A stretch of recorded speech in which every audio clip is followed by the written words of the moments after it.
السلام علیکم ورحمۃ اللہ وبرکاتہ. الحمد للہ وحدہ والصلاة والسلام علی من لا نبی بعدہ اما بعد فاعوذ باللہ من الشیطان الرجیم بسم اللہ الرحمن الرحیم. كذبت ثمود المرسلين إذ قال لهم أخوهم صالح ألا تتقون إني لكم رسول أمين فاتقوا الله وأطيعون وما أسألكم عليه من أجر إن أجري إلا على رب العالمين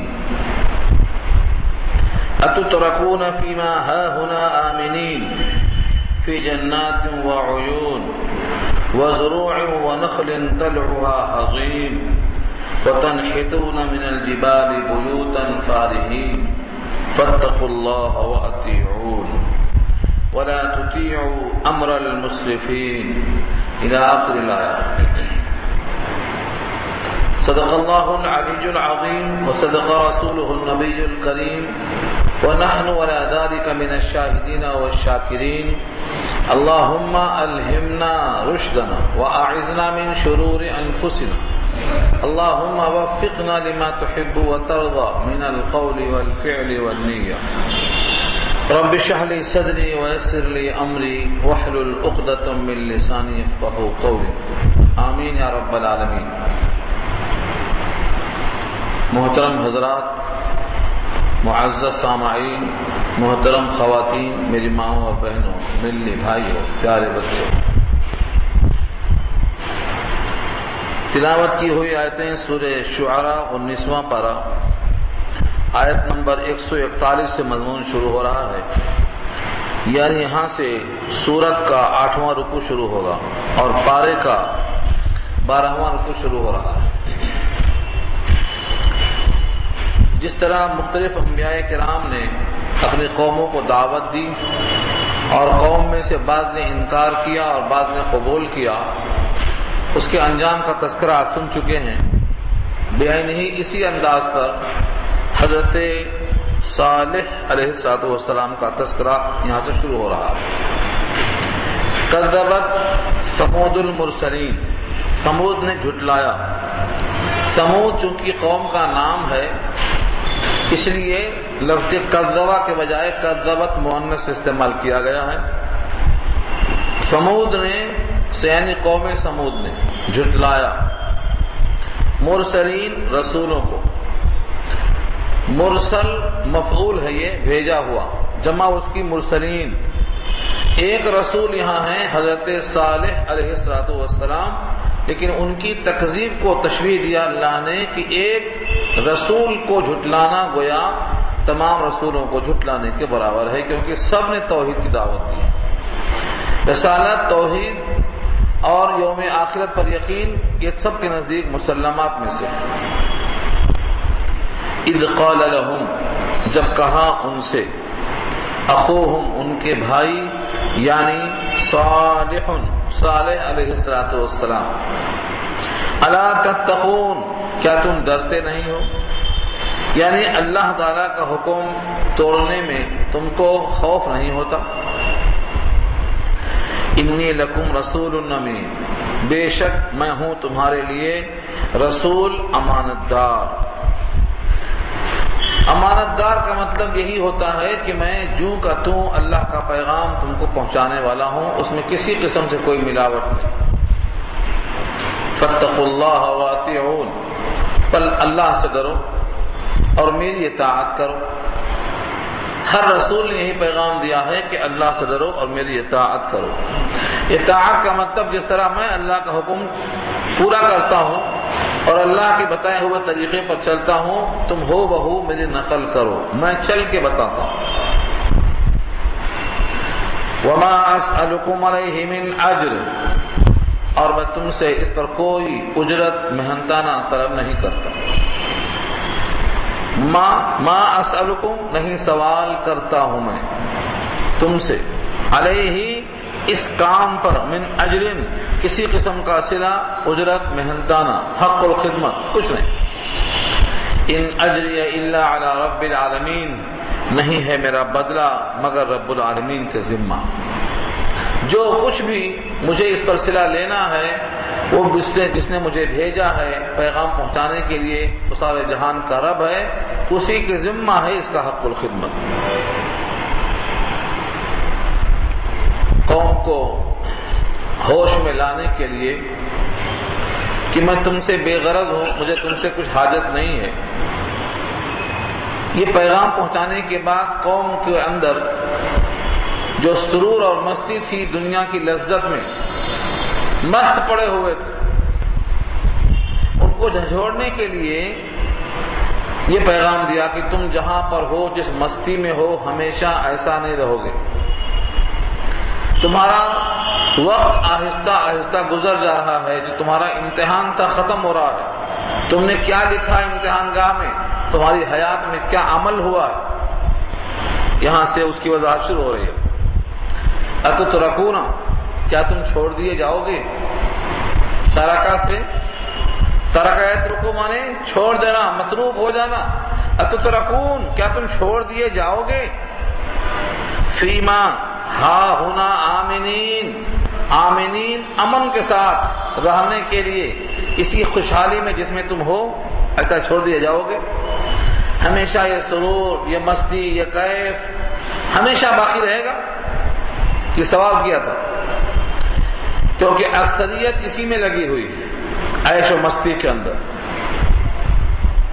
سورش اندلیب نے روح چمن میں پھونک دی، ورنہ یہاں کلی کلی مست تھی خواب ناز میں۔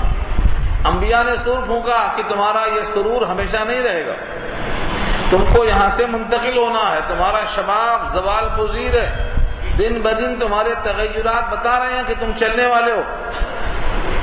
یہی یہاں مفہوم ہے۔ کیا تم کو انہی چیزوں میں بے فکری سے رہنے دیا جائے گا؟ یعنی دنیا میں جو موجود عزت ہے، لذت ہے، اسی میں ہمیشہ رہو گے؟ سوال کیا یہ؟ اگر اس کا جواب ہاں میں ہے تو مستقبل سے غافل، اس کا جواب اگر نہ میں ہے تو پھر اس دن کی فکر کیوں نہیں ہو رہی ہے؟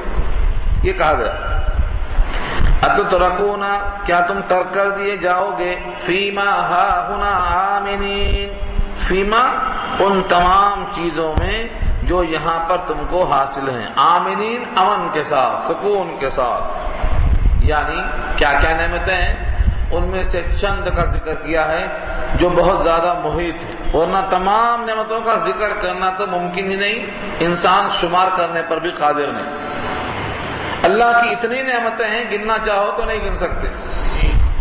تو ان میں سے چند نعمتوں کا ذکر کیا، فی جنات وعیون وزروع ونخل طلعها حضیم۔ جنات، جنت کی جمع ہے باغات۔ جنت کو جو جنت کہا گیا ہے وہ بھی باغ کی وجہ سے۔ جنت میں مکانات اگر نہ ہو تو جنت کیا نام ہے؟ باغ ہے۔ جنتن کی جمع جنات، باغات۔ وعیون، عین کی جمع ہے چشمے اور نہریں۔ وزروع، زرع کی جمع ہے کھیتیاں۔ ونخل، کھجور۔ طلعها حضیم، جن کے خوشے خوب گوندے ہوئے ہیں۔ طلعها، طلع کے معنی آتے ہیں خوشہ، کھجور کا خوشہ۔ طلعها، کھجور کا خوشہ۔ حضیم، گدھا ہوا ہے۔ حضیم کے دو ترجمے کیے گئے ہیں۔ حضرت عبداللہ ابن عباس فرماتے تھے کہ حضیم کا مطلب الیانع، النضیج، یعنی خوب پکا ہوا، رسیلا۔ یہ حضیم کا ترجمہ ہے، خوب رسیلا۔ جب کھجور پک جاتی ہے، اس کا خوشہ ہاتھ میں لیجئے تو معلوم ہوتا ہے کہ ہاتھ میں شہد ہے آپ کے۔ یہ ترجمہ کس کا ہے؟ حضیم کا ترجمہ ہے حضرت عبداللہ ابن عباس کی تفسیر کے مطابق، الیانع النضیج۔ اور مجاہد فرماتے ہیں الحزیم کے معنی آتے ہیں خوب قریب قریب گتھے ہوئے، جیسے انگور کے خوشے ہوتے ہیں۔ کبھی غور کیا آپ نے گیہوں کا دانہ کیسا بیٹھا ہوا ہوتا ہے ایک دوسرے پر؟ ایسے کھجور کے خوشے بھی جمے ہوئے رہتے ہیں۔ یہ ان کی راہ ہے کہ حزیم کے معنی خوشے، قریب قریب۔ ترجمہ کیا ہے گوندھے ہوئے، یعنی خوب قریب قریب، اور دونوں میں کوئی تناؤ نہیں ہے۔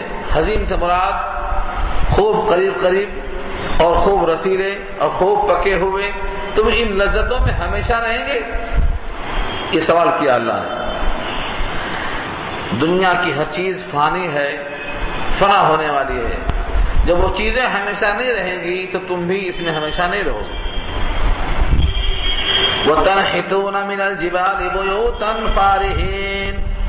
تنحتون، نحتا کے معنی آتے ہیں پتھروں کو تراش کے کچھ بنانا، سنگ تراشی کرنا۔ پتھروں کو لوگ تراشتے ہیں، ان کو سنگ تراش کہا جاتا ہے۔ کیا کیا بناتے ہیں؟ آپ کا میوزیم دیکھ کر آؤ، معلوم ہوتا ہے کہ پتھروں سے کیا کیا بنتا ہے۔ پتھروں سے ان کے تراشنے کی وجہ سے ایک سے ایک فنکاری کا مظاہرہ ہوتا ہے، یہاں تک کہ پتھروں کو تراش کر لوگ خدا بھی بناتے ہیں، خدا بھی بن جاتا ہے۔ تراشنے والے مخلوق ہیں، اور جس کو تراش کر تیار کرتے ہیں وہ خدا کہلاتا ہے۔ یہ فن کا انتہا اور اس کی شباب بتایا گیا ہے۔ ہاں، وہ تو شاباش کیا کہنے، ترقی اس کو کہتے ہیں۔ نہ ترشے تھے تو پتھر تھے، تراشے تو خدا ٹھہرے۔ تو یہ تراشنا، یہ تنحتون کا ترجمہ ہے۔ نہتا یا نہتو کے معنی تراشنا، سنگ تراشی کرنا۔ وَتَنْحِتُونَ، اور تم تراشتے ہو، من الجبال، پہاڑوں میں سے۔ جبال، جبال جبل کی جمع ہے، پہاڑوں میں سے۔ بیوتن، بیت کی جمع ہے، گھروں کو تراشتے ہو۔ یعنی ایک تو ہے کہ زمین پہ گھر بناؤ، یہ کیا کرتے ہیں، بڑے بڑے پہاڑوں کو ایسا سکون سے تراشتے ہیں کہ اسی پہاڑ میں چھت، اسی پہاڑ کے کالم، اسی پہاڑ کی بیم، سب اسی پہاڑ میں تراشتے ہو، اور ایسے بڑے بڑے مکانات بناتے ہو۔ کیسے؟ فارہین، فخر کرنے کے لیے۔ فارہین یہ بڑی ہاں نہیں ہے کہ خوش ہونے کے لیے ہے، فریحہ بڑی خوشی کے معنی میں کب آئے گا؟ جب بڑی ہاں ہو۔ یہاں فریحہ چھوٹی ہاں ہے، فریحہ۔ فریحہ کے معنی لکھا ہے فخر کرنا، اونچے مکانات پہاڑوں میں تراش کر رہنے کے لیے نہیں، اس سے زیادہ فخر کرنے کے لیے ہے کہ دیکھو میرے مکانات کیسے ہیں، لمبے لمبے ستون ہیں، اونچے اونچے مکانات ہیں۔ تو فارہین کے معنی باطرین، اترانے والے، فخر کرنے والے، غرور کرنے والے، یہ فارہین کا ترجمہ۔ اور دوسرا حضرت عبداللہ ابن عباس کی رائے کے مطابق فارہین کے معنی حاذقین، یعنی ماہرین۔ تم پہاڑوں کو تراش کر ایسے ایسے مکانات بناتے ہو کہ تم اپنے فن کا مظاہرہ کرتے ہو، بڑے ماہر ہو تم اس کام کے اندر، تمہیں اللہ نے ہنر دے رکھا ہے۔ تو فارہین کے معنی اگر باطرین ہے تو اترانا، غرور کرنا، فخر کرنا، اور اگر فارہین کے معنی دوسرے لیے جائیں حضرت عبداللہ ابن عباس کے قول کے مطابق تو فن میں سنگ تراشی کا مظاہرہ کرنا، اپنے فن میں یکتائی کا نمونہ پیش کرنا۔ وَتَنْحِتُونَ مِنَ الْجِبَالِ بُيُوتًا فَارِهِينَ، اور تم تراشتے ہو، اسی غفلت میں رہنے کی وجہ سے تم بڑے بڑے پہاڑوں کو تراشتے ہو گھر بنانے کے لیے، فخر کرنے کے لیے۔ یہ تمہارے فخریہ مکانات، یہ تمہارے رسیلے خوشے والے باغات، یہ ہمیشہ نہیں رہیں گے، نہ تم اس میں ہمیشہ رہو گے۔ اگر تمہارا یہ خیال ہے تو باطل ہے، لہذا فاتقوا اللہ، اللہ سے ڈرو، وَأَطِيعُونَ، اور میرا کہا مانو، یعنی اس دن کی فکر میں آ جاؤ تو تمہارا جو مقصود ہے، تمہاری جو منزل ہے۔ وَلَا تُطِيعُوا، اور اطاعت مت کرو، امر المسرفین، امر کے معنی حکم اور امر کے معنی معاملہ۔ مسرفین جمع ہے مسرف کی، اس کا مادہ اسراف ہے۔ اسراف جب مال میں ہو تو مال زیادہ خرچ کرنا، اور اسراف جب عمل میں ہو تو عمل میں زیادتی کرنا، مراد ہے اپنے حد سے تجاوز کر جانا۔ جو اللہ نے اختیار دیا ہے اس اختیار سے آگے بڑھ جانا یہ اسراف کہلاتا ہے، مسرف فی العمل کہلاتا ہے۔ تو دو معنی ہو گئے۔ اور اطاعت مت کرو، حد سے نکل جانے والوں کا کہنا مت مانو، جو اللہ کے حدود میں نہیں ہے اس کی اطاعت کو مت کرو۔ الذین یفسدون فی الارض، جو لوگ فساد کرتے ہیں زمین میں، ولا یصلحون، اور اصلاح کی بات نہیں کرتے۔ دنیا میں جو انسان بڑائی چاہتا ہے وہ ہمیشہ تعلی کی بات کرتا ہے، غرور کی بات کرتا ہے، وہ کبھی اصلاح کی بات نہیں کرتا ہے۔ ایسوں کی بات مت مانو۔ بات یہاں تک تبلیغ تھی حضرت صالح علیہ السلام کی طرف سے، اس کی یہ گفتگو پوری تفصیل کے ساتھ آ چکی ہے سورہ ہود کے اندر۔ قوم کا جواب وہاں بھی آیا ہے، یہاں بھی خلاصہ اس کا پیش کیا گیا ہے۔ قوم نے کیا کہا؟ قالوا انما انت من المسحرین، کہنے لگے اس کے سوا اور کچھ نہیں کہ لگتا ہے تو ان لوگوں میں سے ہے جس پر جادو کر دیا گیا ہے، عقل ٹھکانے نہیں ہے۔ مسحر جمع مسحرین، مسحر اس کا مادہ ہے سحر، سین حارہ، سحر کے معنی جادو، اور مسحر جس پر جادو کر دیا گیا، جمع اس کی مسحرین۔ لگتا ہے تم ایسے ہو کہ تم پر جادو کر دیا گیا ہے، تم ان لوگوں سے ہو جن پر جادو کر دیا جاتا ہے اور عقل ٹھکانے نہیں رکھتی ہے۔ یہ مکانات جو باعث فخر ہیں، شوق پورا کرنے کے لیے ہیں، تم ان پہ بھی اعتراض کرتے ہو۔ یہ باغات جو خوشحالی کے ضامن ہیں، تم ان پہ بھی اعتراضات کرتے ہو۔ یہ رسیلے کھجور کے خوشے جو دنیا کی حیات میں بطور رزق کے ہمارے پاس مہیا ہیں، تم ان پہ بھی اعتراض کرتے ہو۔ لگتا ہے تم پر جادو کر دیا گیا۔ انما انت من المسحرین، یہ ایک لفظ میں انہوں نے تمام باتوں کا جواب دے دیا کہ تمہاری کوئی بات متوازن نہیں ہے، لگتا ہے دماغی صحیح نہیں ہے، اور یہ جادو کی وجہ سے۔ اتنا کہا کہ ان کا دل اور ان کا غصہ ٹھنڈا نہیں ہو گیا۔ کیا کہا؟ ما انت الا بشر، نہیں ہو تم مگر بشر۔ ما انت، نہیں ہو تم، الا بشر، مگر بشر، مثلنا، ہماری ہی طرح۔ جیسے ہم انسان ہیں تم بھی انسان ہو، تم اپنے آپ کو یہ پیغام پہنچانے والا سمجھتے ہو، تو کیا تمہارے پاس دلیل ہے؟ تم کو ہم کیسے مان لیں کہ تم اللہ کے رسول ہو؟ ما انت الا بشر مثلنا، نہیں ہو تم مگر بشر، ہماری ہی طرح، ایک معمولی آدمی ہو، عام آدمی ہو۔ اور ان کے خیال سے عام آدمی نبی نہیں ہو سکتا، جیسا کہ آج بھی بہتوں کا یہ خیال ہے کہ عام آدمی نبی اور رسول نہیں ہو سکتا۔ یہ ان کا بھی خیال تھا۔ انہوں نے دلیل مانگا، فَأْتِ بِآیَةٍ، لے آؤ کوئی نشانی، فَأْتِ بِآیَةٍ، کوئی نشانی لے آؤ کہ تم اللہ کے رسول ہو، اللہ کے نبی ہو۔ ان کنت من الصادقین، اگر ہو تم سچے، ان کنت من الصادقین، اگر تم سچوں میں سے ہو تو اپنے دلائل پیش کرو، اپنے معجزات پیش کرو، اپنے نبی ہونے پر، انسان ہونے کے باوجود کوئی دلیل پیش کرو۔ یہاں تو ایسا ہی کہا، دوسری آیتوں میں، سورہ قمر میں اور سورہ ہود میں انہوں نے کہا کہ اگر تم اللہ کے رسول ہو تو ہمارا ایک منچاہا مطالبہ پورا کرو، وہ یہ ہے کہ اس پہاڑ سے ایک اونٹنی برآمد کرو، اور اونٹنی بھی پہاڑ سے نکلے، اور نکلتے ہی وہ 10 مہینے کی گابھن ہو جس سے بچہ پیدا ہونے والا ہو، بچہ پیدا ہو اور دودھ نکلے۔ ان کے عقل کے مطابق یہ چیز ناممکن تھی، ایسا نہیں ہو سکتا، مگر معجزات کہتے ہی اسی کو ہیں جو عام انسانوں سے نہیں ہو سکتا، کیونکہ یہ فعل انسان کا ہوتا ہی نہیں، یہ فعل تو اللہ کا ہوتا ہے، اور اللہ ہر شے پہ قادر ہے، تو وہاں کوئی چیز ناممکن ہے ہی نہیں، وہاں چیز ہو سکتی۔ قال هذه ناقة لها شرب ولكم شرب يوم معلوم۔ حضرت صالح علیہ السلام نے اللہ سے دعا کی، اللہ نے دعا قبول کر لی۔ اب فرمایا هذه ناقة، یہ اونٹنی ہے، یہاں تو اونٹنی ہی صرف کہا، اور آپ نے دوسرے مقام پڑھ لیا ہے ناقۃ اللہ وسقیاها، اللہ کی اونٹنی کہا، جیسے نار اللہ، اللہ کی آگ، ایسے ناقۃ اللہ، اللہ کی اونٹنی۔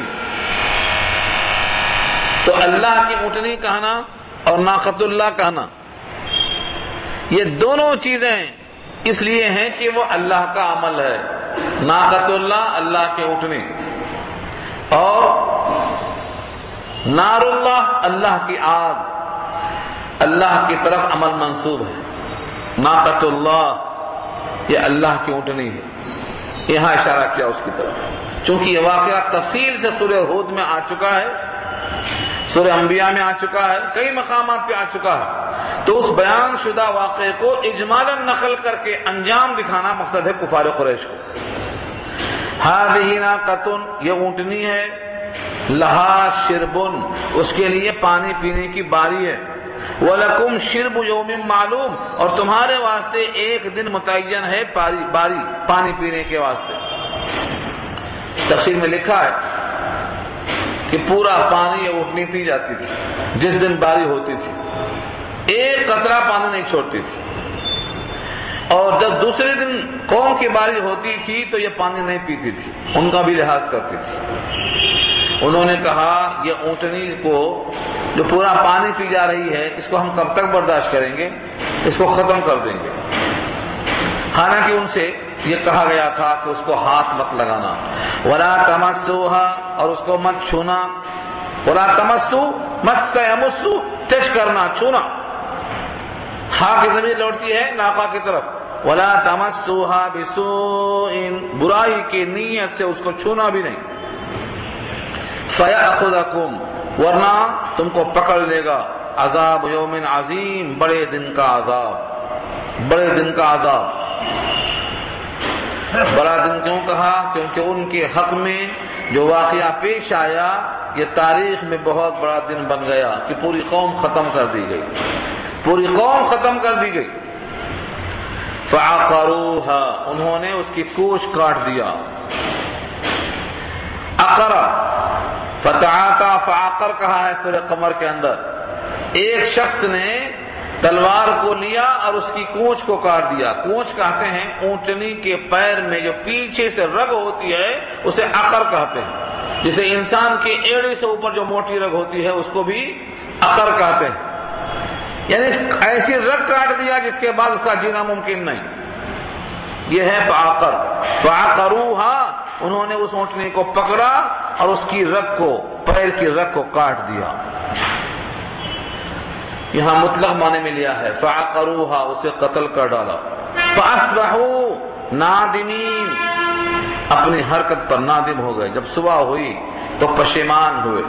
فاصبحوا صبح ہوئی، نادمین اپنی حرکت پر پشیمان ہوئے. مفسرین لکھتے ہیں پشیمانی اور ندامت اور شرمندگی سے فائدہ نہیں ہوا، کیونکہ یہ پچھتائے نہیں بلکہ نادم تھے کہ اب عذاب آئے گا، اب کیا کریں. عذاب کی فکر سے پریشان ہو کر نادم ہوئے، ورنہ اپنی حرکت پر نادم نہیں ہوئے. اگر اپنی حرکت پر نادم ہوتے تو عذاب ٹل جاتا. ان کو اپنی حرکت پر کوئی شرمندگی نہیں تھی. لکھا ہے اگر غلطی پر آدمی کو افسوس ہے تو غلطی کی تلافی کرنا چاہیے. آج بھی جو شر پسند ہوتے ہیں کہتے ہیں مجھے اس پر افسوس ہے. افسوس ہے تو تلافی کرنا اس کی. کسی بھی زبان سے نکلے ہوئے الفاظ پر افسوس کافی نہیں ہے. اگر آپ اس کو غلط سمجھتے ہیں تو اس کی اصلاح کرنا، جس کا حق متعلق ہے معافی مانگنا. صرف مجھے افسوس ہے کہہ دینا کافی نہیں ہوتا. تو یہ قوم کے لیے بھی یہ ندامت کافی نہیں ہوئی. اگر سچی توبہ کر کے گناہوں پر نادم ہو جاتے اور ایمان لے آتے تو ان پر یہ عذاب نہ آتا. لیکن وہ ندامت صرف پشیمانی صرف عذاب سے بچنے کے واسطے تھی، بقیہ اپنے فعل پر نادم نہیں تھے. فَأَخَذَهُمُ الْعَذَابُ تو ان کو پکڑ لی عذاب نے. ان پر اللہ کی طرف سے عذاب آیا، بڑا سخت عذاب آیا. اور اس عذاب کی سزا ان کو ایسی سخت ملی کہ سب کے سب ختم کر دیے گئے، کوئی باقی نہیں بچا. زمین میں زلزلہ اللہ کی طرف سے آیا اور یہ پوری قوم کے قوم ختم کر دی گئی. فَأَخَذَهُمُ الْعَذَابُ پھر آخر عذاب نے ان کو آ کر پکڑ لیا. ان فی ذلک لآیہ بے شک اس واقعے میں بڑی عبرت ہے. وما کان اکثرهم مؤمنین اور باوجود اس کے کفار مکہ ان میں سے اکثر ایسے ہیں جو اس واقعے پر ایمان نہیں لاتے. یعنی توبہ کرنے کے بعد چاہیے تھا کہ ایمان قبول کر لیتے، مگر انہوں نے تصدیق نہیں کی اور بالآخر شرمندہ بھی نہیں ہوتے، اپنی حرکتوں سے باز نہیں آتے۔ وَإِنَّ رَبَّكَ لَهُوَ الْعَزِيزُ الرَّحِيمُ، اور بے شک آپ کا رب البتہ وہی غالب ہے، رحمتوں والا، یعنی غالب ایسا ہے کہ اس کا فیصلہ کوئی ٹال نہیں سکتا، اور رحیم مہربان ایسا ہے کہ بار بار غلطیاں اور غلطیوں کا نتیجہ لوگوں کے سامنے بیان کر رہا ہے تاکہ لوگ اپنی غلطیوں سے باز آ جائیں اور جن کا راستہ باعث عبرت بن گیا تھا اس سے پیچھے ہٹ جائیں۔ ہمارے اردو محاورے میں استعمال ہے اگلا گرا پچھلا ہوشیار۔ جب اتنی قوموں پر اللہ کا عذاب آیا تو عذاب سے بچنے کے واسطے ہمیں جو کچھ کرنا چاہیے کر لیں۔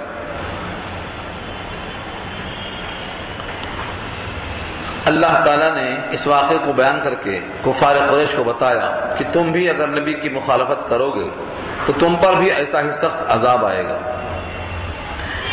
دوسرا واقعہ بیان کیا ہے حضرت لوط علیہ السلام کا، کذبت قوم لوط المرسلین، جھٹلایا قوم لوط نے لوط علیہ السلام کے ساتھ ساتھ تمام پیغمبروں کو۔ یہاں بھی لفظ مرسلین آیا کیونکہ ایک رسول کا انکار تمام رسولوں کا انکار ہے۔ اذ قال لهم اخوهم لوط الا تتقون، جب کہا ان سے ان کے بھائی لوط علیہ السلام نے کیا تم ڈرتے نہیں ہو؟ تم کو بھی اللہ سے ڈرنا چاہیے۔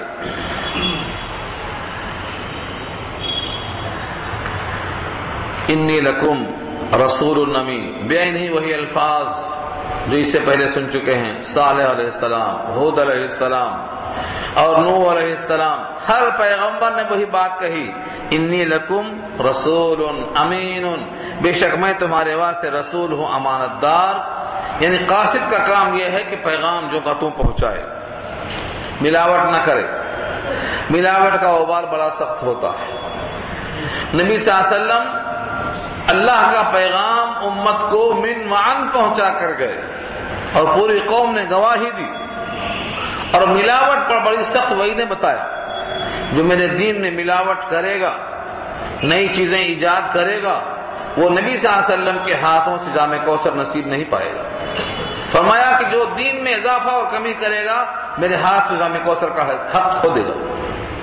تو یہ بڑی سخت وعید ہے، اس لیے فرمایا کہ رسول امانت دار ہوتا ہے، تو اب رسول کا جو امتی ہے وہ بھی امانت دار ہونا چاہیے، جو پیغام شریعت کا ہے نہ کمی کرے نہ زیادتی کرے، من وان اتنا ہی بتائے، دنیا کا مفاد نہیں، ذاتی فائدہ نہیں، کسی کو خوش کرنا نہیں سوائے اللہ کو راضی کرنے کے۔ تو یہ امانت دار ہونا یہ بہت بڑا وصف۔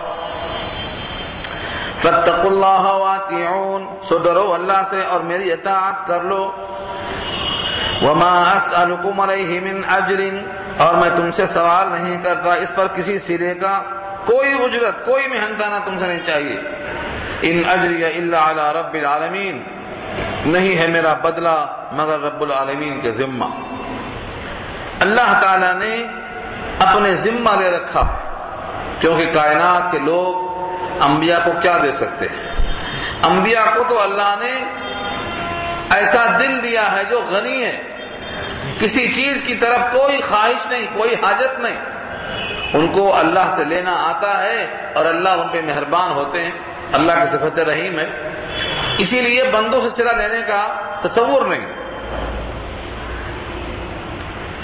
اس قوم کی خرابی کیا تھی؟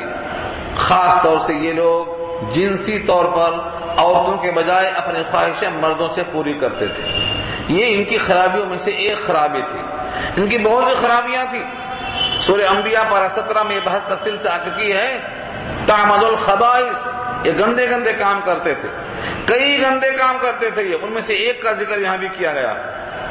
اتأتون الذکران من العالمین، کیا تم تمام جہان والوں میں سے تم یہ حرکت کرتے ہو کہ مردوں سے اپنی خواہشیں پوری کرتے ہو؟ سارے جہان میں اس سے پہلے کسی نے یہ عمل اختیار نہیں کیا تھا، اس عمل کی موجب یہی قوم ہے۔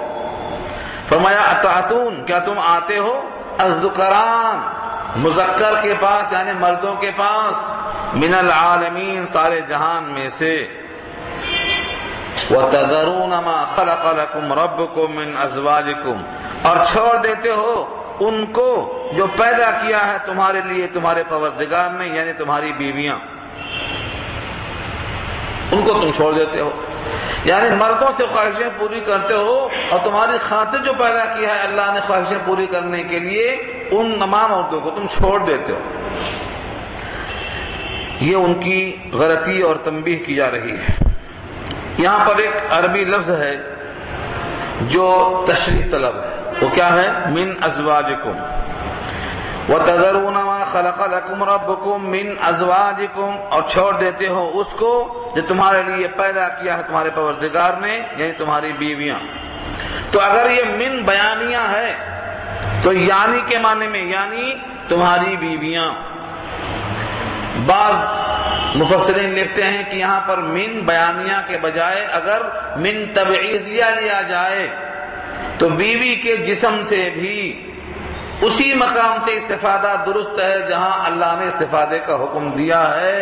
یہ لفظ من سے معلوم ہو رہا ہے، یعنی اس کے ساتھ بھی اگر غلط مقام پر خواہش پوری کی جائے تو وہ بھی اللہ نے منع کر دیا ہے، اور فرمایا ہے کہ اس پر خدا کی لعنت ہے جو مقام حرص کو چھوڑ کر مقام قدر میں اپنے کو استفادہ کرتا ہے۔ منع فرمایا، یہیں سے معلوم ہوتا لفظ من کو تبعیضیہ ماننے سے یہ استفادہ کیا گیا ہے۔ اللہ فرماتے ہیں بل انتم قوم عادون، بلکہ تم ایک ایسی قوم ہو جو عادون کے معنی حد سے آگے بڑھ جانے والے ہو، عادون تجاوز کر جانے والے ہو، حد انسانیت سے آگے بڑھ جانے والے ہو، حد انسانیت سے گزر جانے والے ہو۔ بل انتم قوم عادون، بلکہ تم ہو ایسی قوم جو آگے بڑھ جانے والے ہو۔ پوری قوم نے یہ تقریر سن کر کیا کہا؟ قالوا لئن لم تنتہی، کہا ان لوگوں نے اگر تم باز نہ آئے، لم تنتہی، تنتہی مانے انتہا، رک جانا، اپنے اس تقریر سے اور اپنے اس پیغام سے اگر تم نہ رک گئے، باز نہ آئے اپنی حرکت سے۔ قالوا لئن لم تنتہی یا لوط، اے لوط اگر تم اس سے باز نہ آئے، ہمارے کہنے سننے سے تم اگر باز نہیں آؤ گے، لَتَكُونَنَّ مِنَ الْمُخْرَجِينَ، تو ضرور تم ہو جاؤ گے ان لوگوں میں سے جن کا اخراج کیا جاتا، برادری سے باہر کر دیں گے، شہر سے باہر نکال دیں گے۔ مخرجین جمع ہے مخرج کی، اور مخرج کا معنی اخراج ہے، نکال کے پھینک دیے جاؤ گے، برادری میں نہیں رہو گے، شہر میں نہیں رہو گے، پورے خاندان سے تمہارا بائیکاٹ کر دیا جائے گا، حقہ پانی بند۔ یہ ہے مخرجین کا کفر۔ حضرت لوط علیہ السلام نے صاف اعلان کر دیا کہ میں تمہارے اس عمل پر ناراض ہوں، تمہارے عمل سے بیزار ہوں، میں تمہارے عمل سے بری ہوں۔ جب تم پر یہ اللہ کا عذاب آئے گا تو اس عذاب سے مجھے بچنے کے لیے اپنی برات کا اعلان کرنا ہی کرنا ہے۔ جب میں تم سے اور تمہارے اس کام سے بیزار ہوں تو بھلا چپ بیٹھنا کیسے ممکن ہے؟ مجھ کو تو اپنے کام کو کرتے ہی رہنے کا حکم ہے۔ قال، فرمایا انی لعملکم من القالین، بے شک میں تمہارے عمل سے، انی لعملکم تمہارے عمل سے، من القالین سخت نفرت رکھتا ہوں۔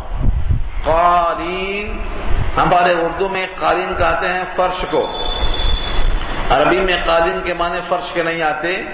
دیکھو یہ جگہ نکلی جہاں پر اردو میں معنی الگ ہے، عربی کا معنی الگ ہے۔ قالین سورہ والضحیٰ میں آپ پڑھ چکے ہیں، ما ودعک ربک وما قلی، ناراض ہوا، تو قلی معنی ناراض، یہاں اسی کی جمع ہے قالین، ناراض ہونے والے، بیزار ہونے والے، متنفر ہونے والے۔ تمہارے عمل سے مجھے نفرت آتی، گھن آتی ہے۔ قال انی لعملکم من القالین، تمہارے اعمال سے اور خاص طور سے اس حرکت شنیعہ سے میں تم سے بیزار ہوں۔ ظاہر یہ ہے کہ حجت پوری ہو گئی، اب اللہ کا عذاب آئے گا۔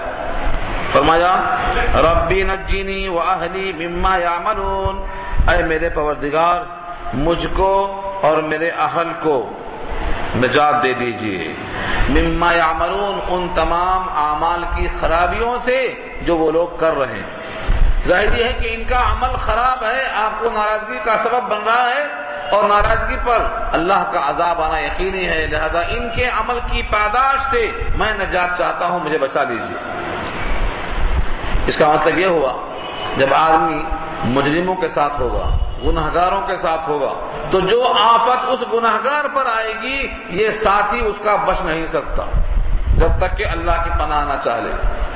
اسی لیے قرآن کریم میں کئی مقام پر یہ بات آ چکی ہے کہ نااہل لوگ جو فاسق اور بے دین اور مجرمین ہیں، جو اسلام کے خلاف لمبی گپیں مارتے ہیں، ان کے ساتھ نہیں بیٹھنا۔ اگر بیٹھیں گے تو انہی میں شمار ہوں گے۔ ہاں، یاد آنے کے بعد فوراً اٹھ جائیں۔ یاد نہیں تھا، بھول گئے، تو جب تک بھول تھے جب تک معاف ہے، یاد آنے کے بعد اب نہیں بیٹھنا۔ وَلَا تَقْعُدْ بَعْدَ الذِّكْرَىٰ مَعَ الْقَوْمِ الظَّالِمِينَ إِنَّكُمْ إِذًا مِثْلُهُمْ۔ اگر یاد آنے کے بعد پھر بھی بیٹھے رہے مزے لینے کے واسطے تو تم انہی میں شمار کیے جائیں گے۔ تو حضرت لوط علیہ السلام کو معلوم ہو گیا کہ اب ان کی حرکت پر عذاب آئے گا۔ اس عذاب سے وہی بچے گا جس کو اللہ بچائیں گے، اس لیے کہا رب نجنی و اہلی، مجھ کو اور میرے اہل کو بچا لیجیے ان گناہوں کے پاداش سے جو ان لوگ کر رہے ہیں، ان کی حرکتوں پر جو عذاب آنے والا ہے مجھے اس سے بچا لیجیے۔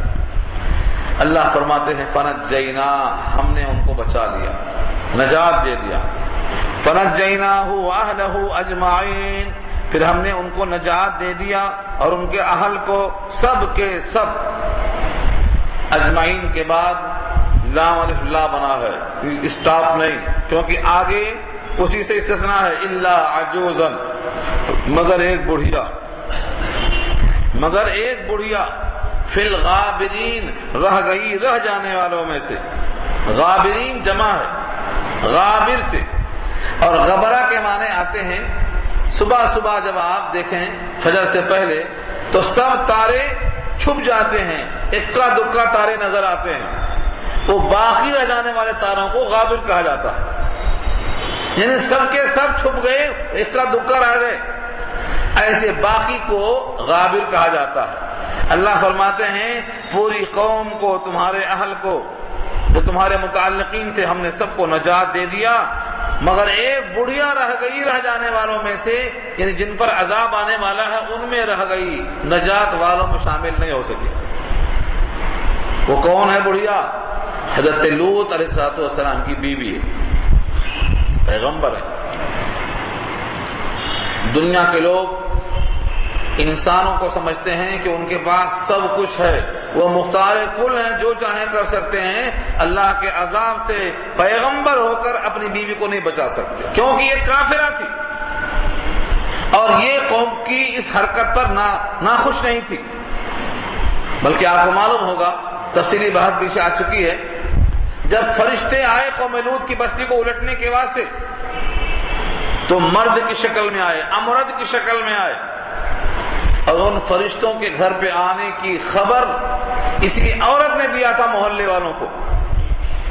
مہمان بہت اچھے آئے ہیں۔ حضرت لوط علیہ السلام کا سینہ تنگ ہو رہا تھا اور فرمایا کاش کہ میرا جتھا مضبوط ہوتا، میں تم سے مقابلہ کر سکتا، میں اپنے مہمانوں کو رسوائی کا آنکھوں سے منظر نہیں دیکھ سکتا، کاش کہ میں طاقت رکھتا، کوئی ہے تم میں نیک بخت آدمی جو میرا ساتھ دے۔ یہ کون مہمان تھے؟ یہ فرشتے تھے۔ کیونکہ تفصیلی بحث کئی مقام پر آ چکی ہے، اس واسطے ہم نہیں لا رہا ہوں اس کو۔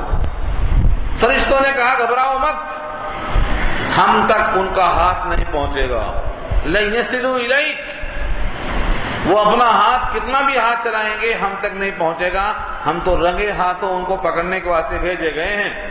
قَالَ فَمَا خَطْبُكُمْ أَيُّهَا الْمُرْسَلُونَ قَالُوا إِنَّا أُرْسِلْنَا إِلَىٰ قوم مجرمین، یہ وہی قوم مجرم تھی، ہم تو وہاں بھیجے گئے اسی واسطے۔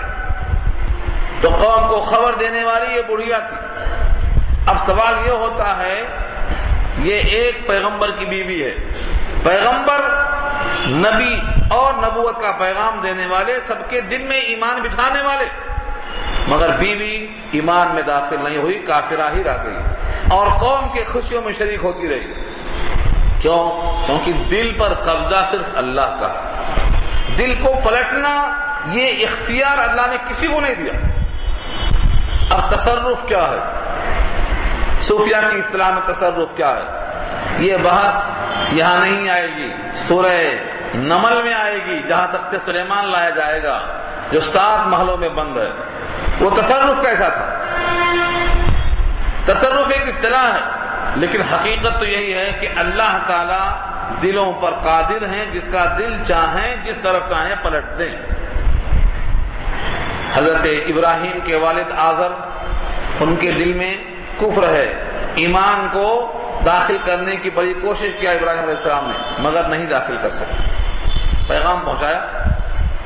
حضرت نوح کو اپنے بیٹے کی فکر ہوئی، بیٹے کو پیغام پہنچایا، مگر دل میں ایمان نہیں اترا۔ سید الانبیاء محمد مصطفیٰ صلی اللہ علیہ وسلم نے اپنے چچا ابو طالب کو سمجھایا، لیکن دل میں نہیں اتار سکے، کیونکہ اللہ نے اپنے قبضے میں رکھا ہے اس چیز کو کہ دل میرے قبضے میں۔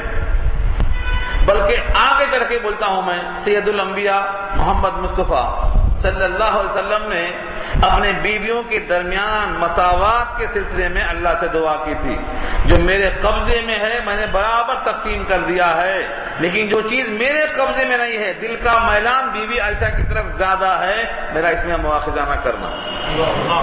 دل کا میلان یہ اللہ نے اپنے قبضے میں رکھا، جس کا میلان جس طرف کر دیا، دل پر قبضہ کسی کا نہیں ہے۔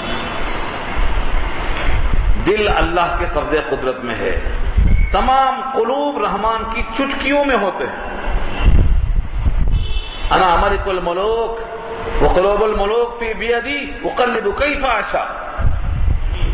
کتاب الامارات مشکات دلسانی میں ایک روایت ہے، ابو درداء و کراوی ہیں، حدیث قدسی ہے کہ میں بادشاہوں کا بادشاہ ہوں، بادشاہوں کے دل میری چٹکی میں ہیں، جس طرح چاہتا ہوں پلٹتا رہتا ہوں۔ تم پر یہ بادشاہ ظلم کریں تو ان پر کوسنے کا اور ان پر زبان چلانے کا کوئی فائدہ نہیں ہے، مجھ سے رجوع ہو کر مجھے راضی کر لینا، میں تم پر ان کے دلوں کو نرم کر دوں گا۔ اس روایت کا مطلب یہ ہے کہ یہ نہ کہنا کہ اپنے گھر میں اپنی بیوی کو نہیں سنبھال سکے، یہ نہیں کہنا چاہیے۔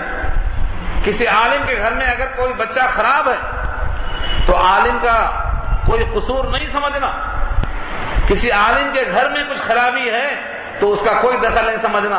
ہر انسان کوشش ہی کر سکتا ہے، دل بدلنا صرف اللہ کے قبضے میں۔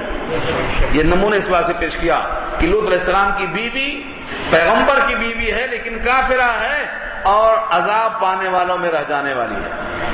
الا عجوزا فی الغابرین، مگر بڑھیا جو رہ گئی رہ جانے والوں میں۔ سوال یہ ہوتا ہے کہ بڑھیا کیوں کہا اس کو؟ کیا واقعی بوڑھی تھی؟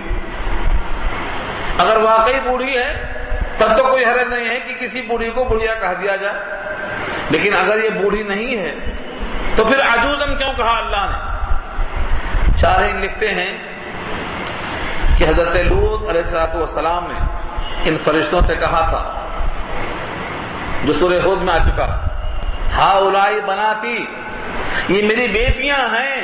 کس سے کہا تھا؟ اپنی قوم کے ان شریر لوگوں سے کہا تھا کہ تم فرشتوں پر ہاتھ مت چلاؤ۔ فرشتے نہیں کہا، مہمان کہا، میرے مہمانوں پر ہاتھ مت چلاؤ، میری بیٹیاں ہیں جو پاکیزہ ہیں تمہارے واسطے، اطہر لکم، پاکیزہ ہیں تمہارے واسطے، تم ان سے نکاح کرو، ان سے اپنی خواہشیں پوری کرو۔ لیکن ان تمام شریر لوگوں نے کیا کہا؟ یا لوط، تم جانتے ہو ہماری مراد کیا ہے، ہم چاہتے کیا ہیں؟ وَإِنَّكَ لَتَعْلَمُ مَا نُرِيدُ، ہم تو نہیں چاہتے ہیں عورتوں کو، ہم جو چاہتے ہیں تمہیں خوب معلوم ہے، ہم عورتوں کو نہیں چاہتے۔ اس بحث میں یہ بات نکلتی ہے کہ حضرت لوط نے ساری قوم کی بیٹیوں کو اپنی بیٹی کہا، تو پیغمبر پوری قوم کا باپ ہوتا ہے اور بیٹیاں اسی کی طرف منسوب کی جاتی ہیں، تو پھر پیغمبر کی بیوی ساری امت کی ماں ہوتی ہے، اگرچہ وہ کافرہ ہے لیکن ہے وہ ماں۔ اس لحاظ سے جب اتنے زیادہ بچوں والی وہ ماں ہے تو اس کو بڑھیا کہنا یہ ہے عرب کا طریقہ، جو زیادہ بچے والی ہے اس کو بڑھیا کہہ دیا جاتا ہے، کثر الاولاد کیا جاتا ہے۔ یہ شارحین نے لکھا، خلاصہ اس کا یہ نکلا کہ اللہ تعالیٰ نے ان تمام کو نجات دے دیا مگر ایک بڑھیا رہ گئی رہ جانے والوں میں سے۔ ثم دمرنا الآخرین، دمرنا، دمر یدمر کے معنی آتے ہیں ان کے اوپر ان کے گھر کو گرا دینا. جب دعا کی گئی حدیث میں اللہم دمر دیارہم، اے اللہ ان کے گھروں کو ان پہ گرا دے. دمر دیارہم، تو دمرنا کے معنی کیا آتا ہے؟ پھر ہم نے ان سب کو ہلاک کر دیا، یعنی ان کے اوپر ان کے گھروں کو گرا دیا. کیسے گرایا؟ پہلے اللہ تعالیٰ نے ان پہ پتھراؤ کیا، پتھروں کی بارش ہوئی، پھر زمین میں زلزلہ آیا، پھر جبریل امین نے پوری بستی کو اٹھایا اور اوپر لے جانے کے بعد اوپر کا حصہ نیچے کر دیا اور نیچے کا حصہ اوپر کر دیا، جس کی گواہی دی ہے قرآن نے سورہ ہود کے اندر فجعلنا عالیہا سافلہا وامطرنا علیہم حجارہ، پتھروں کی بارش کیا. تفصیلی بحث سورہ ہود میں آ چکی ہے. تو فرمایا ہم نے ان پر پتھراؤ کیا، ان کو ہم نے ہلاک کر دیا. الآخرین، جتنے لوگ بچ گئے تھے. حکم آ گیا تھا راتوں رات کہ اے لوط اپنے ساتھ اپنے ایمان والے دوستوں کو، ساتھیوں کو، سب کو لے کے نکل جاؤ. پیچھے مڑ کر نہ دیکھنا، پیچھے کیا ہو رہا ہے مڑ کر نہ دیکھنا. سب کے سب چلے گئے، لیکن یہ بڑھیا تھی، انہی کی طرف دل مائل تھا، اور آدمی کا جدھر دل مائل ہوتا ہے اسی میں وہ شمار کیا جاتا ہے. نتیجہ ہوا کہ سب تو چلے گئے مگر یہ بڑھیا واپس آ گئی، اور جب اللہ کا عذاب آیا تو اس میں شریک ہو گئی. اللہ فرماتے ہیں ثم دمرنا الآخرین، پھر ہم نے ہلاک کر دیا دوسروں کو. وامطرنا علیہم مطرا، اور برسایا ہم نے ان پر خوب ایک قسم کی بارش. امطرنا، مطر کے معنی بارش کے آتے ہیں، لیکن یہاں مطر نہیں کہا، مطرن، ایک خاص قسم کی بارش جو کبھی کبھی ہوتی ہے. ہمیشہ جو بارش ہوتی ہے اس کو مطرن نہیں کہیں گے تنوین کے ساتھ، بلکہ فرمایا وَأَمْطَرْنَا عَلَيْهِمْ مَطَرًا، ایک خاص قسم کی بارش یعنی پتھروں کی بارش. وَأَمْطَرْنَا، اور برسایا ہم نے ان پر مطرًا، ایک خاص قسم کی بارش. فَسَاءَ مَطَرُ الْمُنذَرِينَ، بس کیسا برا ہوا انجام ان لوگوں کا جن کو ڈرایا گیا تھا. اصل میں منذر اور منذر، منذر کے معنی جس کو ڈرایا گیا، اور منذر ڈرانے والا. نذیر بھی اس میں فاعل ہے، نذیر ڈرانے والا اور منذر بھی ڈرانے والا.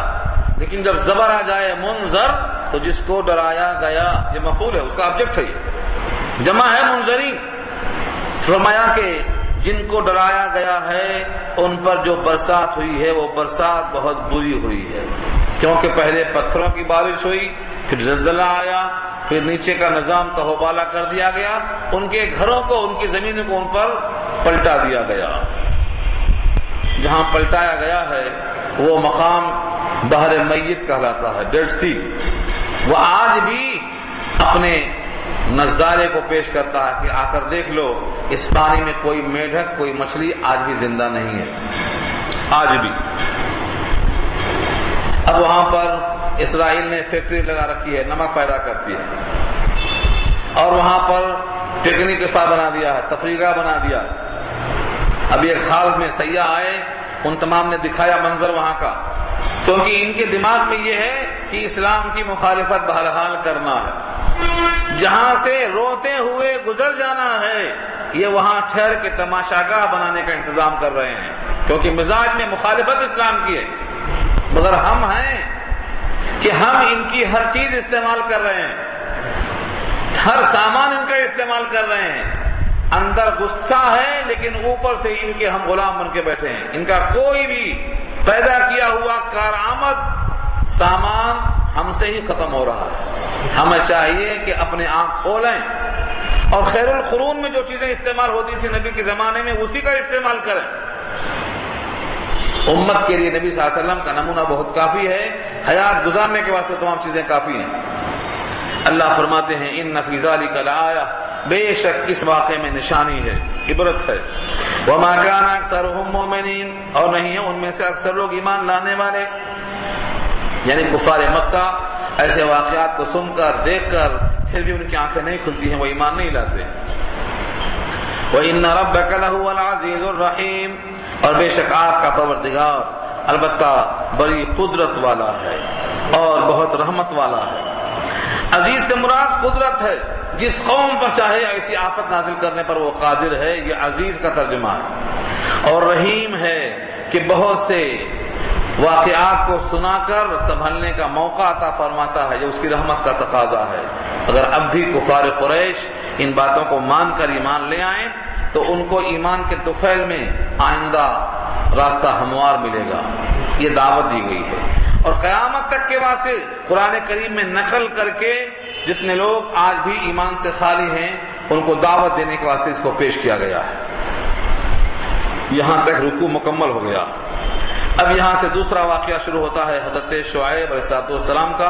یہ رکوع ذرا طویل ہے، اس صورت میں صرف 2 رکوع باقی ہیں، انشاءاللہ یہ گفتگو آئندہ ہوگی، دعا کر لیجیے۔